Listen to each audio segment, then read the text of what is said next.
Hi, good day my dear grade 7 students. How are you today? I'm hoping that all of you are doing fine. So for today, we're going to discuss about rational numbers.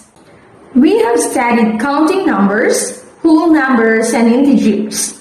All these numbers can be written in fraction form. Any number that can be written as a quotient of two integers, a over b, where b is not equals to 0, is called a rational number. So it is said that, for example, Kristen's favorite hobby is cooking. One weekend, she decided to prepare chocolate dip cookies for her friends. So she searched on the recipe and found the following: 1 teaspoon baking soda, 3 medium eggs beaten, 3/4 cups of white sugar, 1/2 cup of brown sugar, 1 cup softened butter, 2 1/4 cups all-purpose flour, 1/4 teaspoon salt, 1 1/2 teaspoon vanilla extract, 2 cups chocolate chips, 1/3 cup chopped cashew nut. In Christine's recipe, the numbers 1, 3, 3/4, 1/2, 2 1/4, 1/4, and 1 1/2 are all examples of what we call as rational numbers. Since a fraction can be transformed into a decimal, then the decimal equivalents of 3/4, 1/2, 2 1/4, 1/4, and 1 1/2, namely 0.75, 0.5, 2.25, 0.25, and 1.5 respectively, are also called rational numbers. Whole numbers are also rational numbers because whole numbers may be written as a quotient of two integers. It is also said that integers are rational numbers as well because integers may be written as a quotient of two integers. So in our textbook, there is a diagram that summarizes all about rational numbers. In our previous lesson, we have discussed about the properties of addition and properties of multiplication. So in this case, wherein we have discussed about the closure property of addition, wherein this means that the sum of any two rational number is also a rational number. The commutative property of addition stated that changing the order of the addends does not affect the sum, while the associative property of addition states that changing the grouping of the numbers does not affect the sum. The additive inverse of a number is the same as the opposite of the number.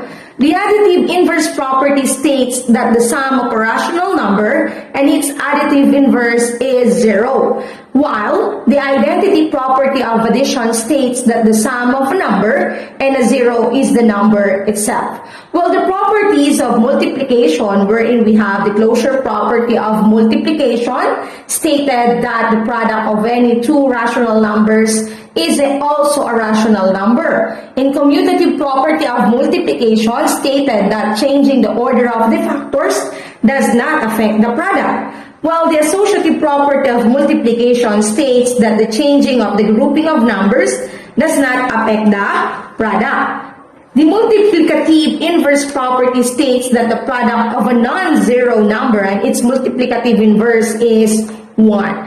While the identity property for multiplication states that the product of a number and 1 is the number itself. And of course, the distributive property of multiplication over addition or subtraction states that multiplying a sum or difference by a number gives the same result as multiplying each addend or term by the number and then adding or subtracting the products together. So that is all about the properties of addition and multiplication.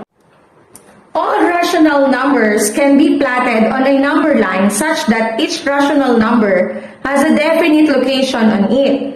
If two rational numbers are different, then one of them is greater than or either less than. So for example, the numbers -1 over 2 over 3, 1/4, and 2 1/2 are different from each other. So let us locate their corresponding points on the number line. Okay, so the numbers on the number line, remember, are arranged in increasing order from left to right. and any number at the left is less than the number to its right. Equivalently, any number at the right is greater than the number to its left. Okay? So it is also said that the number on the leftmost part of the number line is the least, and the number on the rightmost part of the number line is the greatest.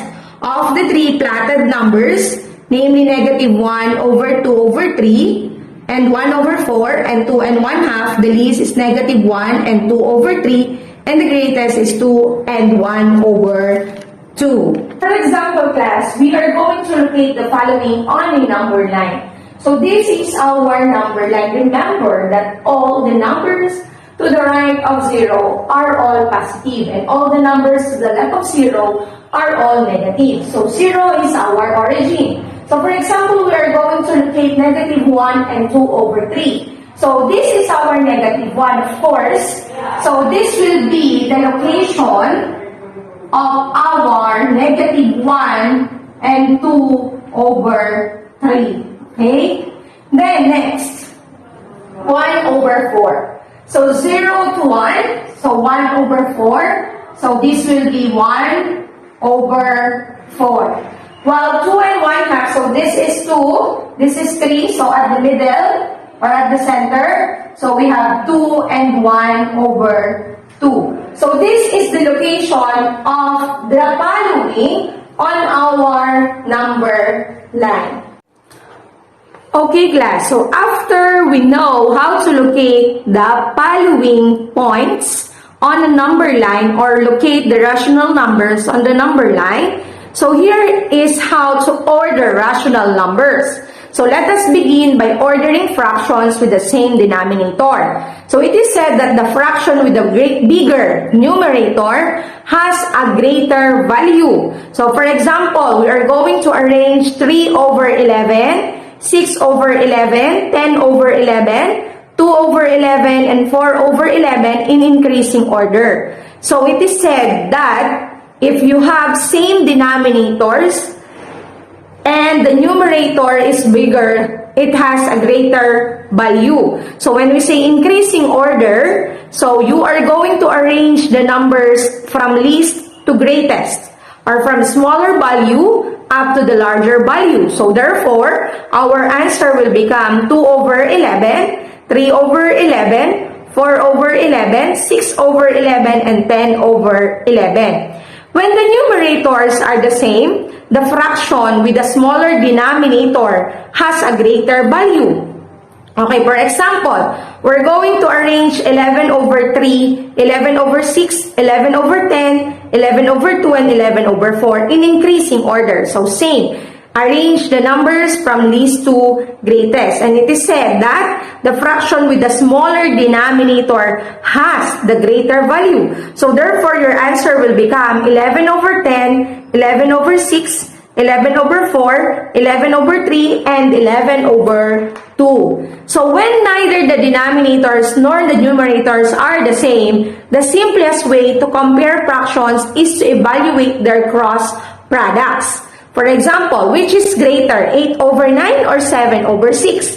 So in this case, we are going to have the cross multiplication. So we need to multiply 8 and 6, and that becomes 48. And 9 and 7, that becomes 63. And since 48 is less than 63, then we say that 8 over 9 is less than 7 over 6. Another example, which is greater, 11 over 2 or 9 over 10?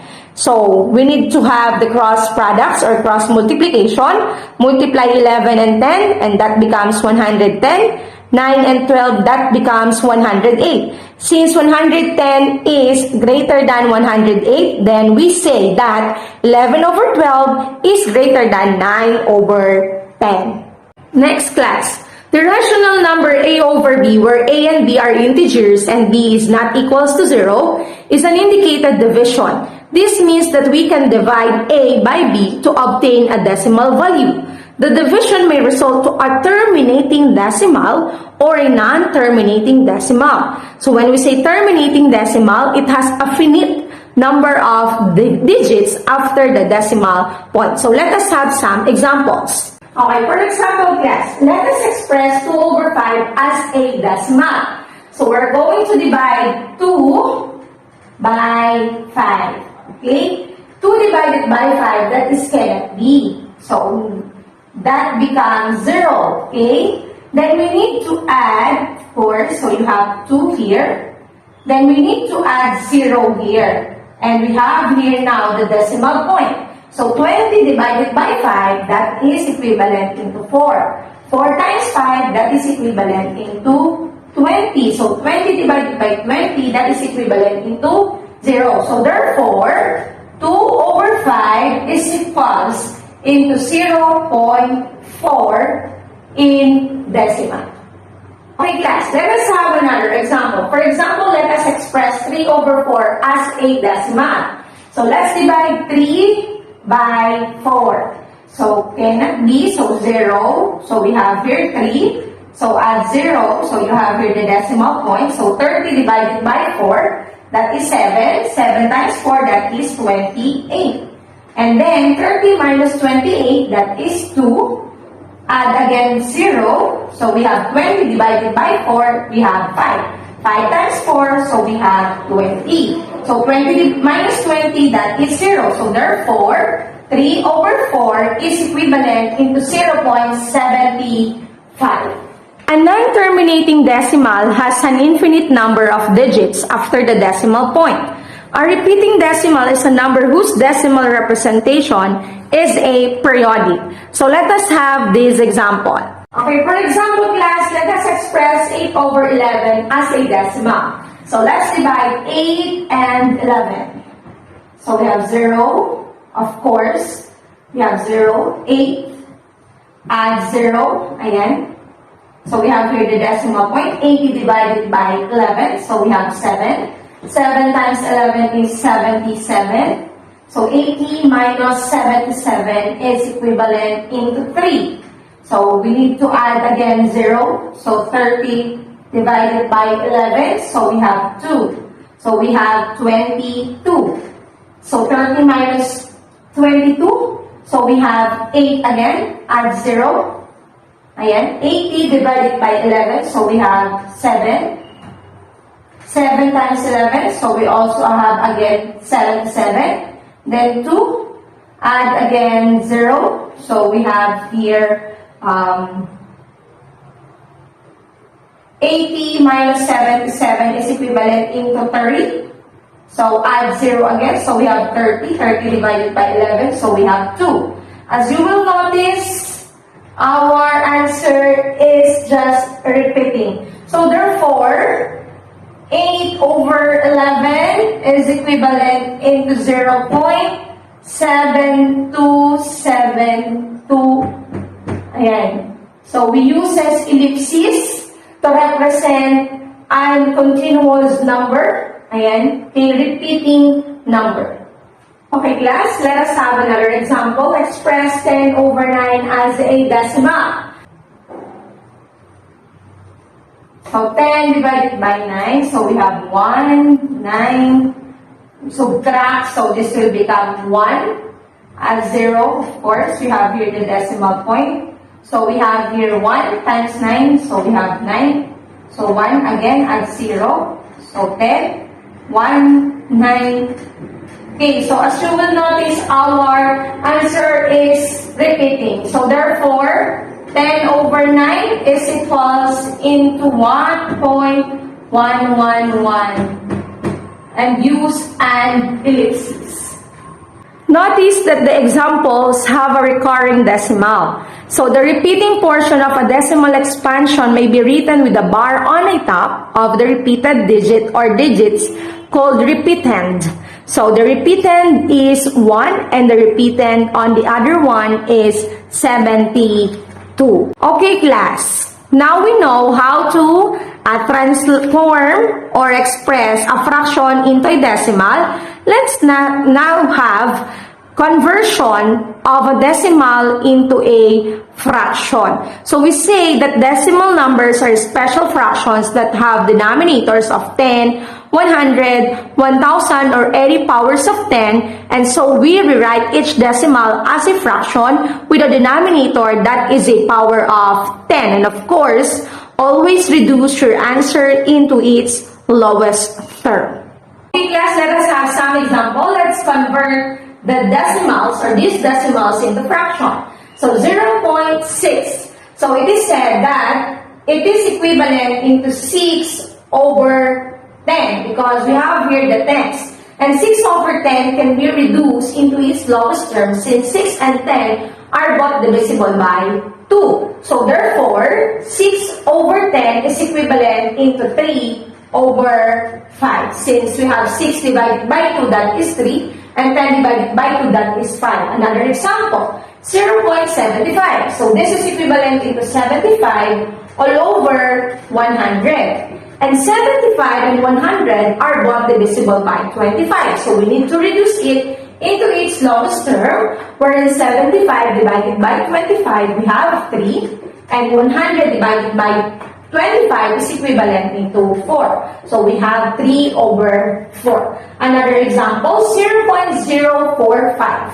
So we have 45 all over 1,000. 45 and 1,000 are both divisible by 5. 45 divided by 5, we have 9. 1,000 divided by 5, we have here 200. So therefore, 0.045 is equals into 9 over 200. Class, let us have another example, 8.04. So we have 8 and 4 over 100.